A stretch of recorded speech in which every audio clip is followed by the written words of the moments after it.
Alla presenza del sindaco Fabio Chies, dell'assessore alla cultura Cristina Sardi, della presidente dell'associazione culturale Artiglio Valentina Vendrame e con una nutrita partecipazione di pubblico si è inaugurata sabato 19 aprile la mostra La poesia di un martello di Carmine Buonocore presso la Galleria Novecento a Palazzo Sarcinelli. L'esposizione, organizzata dall'associazione culturale Artiglio con il patrocinio del comune di Conegliano, introduce la terza arte, denominata Mutart. Le emozioni, sai, sono cose che non si possono raccontare e non ci sono vocaboli per esprimere un'emozione. Quello che posso dire è che oggi sto presentando la terza arte, ovvero la Mutart, un'arte, anzi una non arte che ha scelto il silenzio per dialogare con gli altri. Carmine Buonocore, classe 1957, originario di Agerola, in provincia di Napoli, da autodidatta sviluppa l'amore e l'abilità di lavorare ferro, rame e acciaio. Questi materiali freddi per natura, grazie alla sua creatività, prendono vita.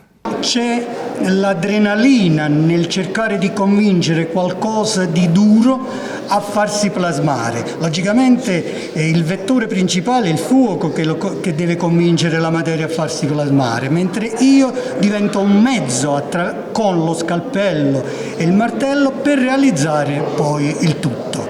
Lei durante la presentazione diceva che non è lei l'artista, ma è un coartista.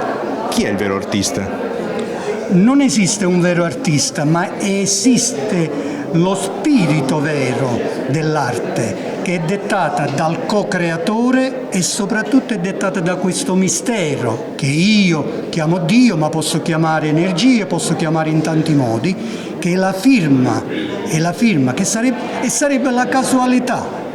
Tra molte opere ho visto che predilige questi crocifissi.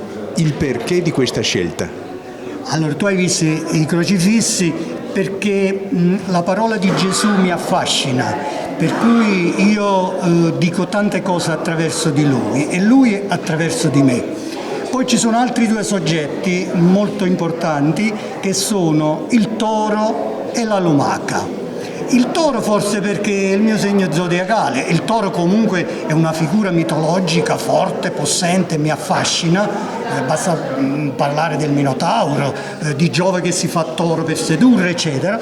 E poi c'è la lumaca. Il segreto di una felicità è la lentezza.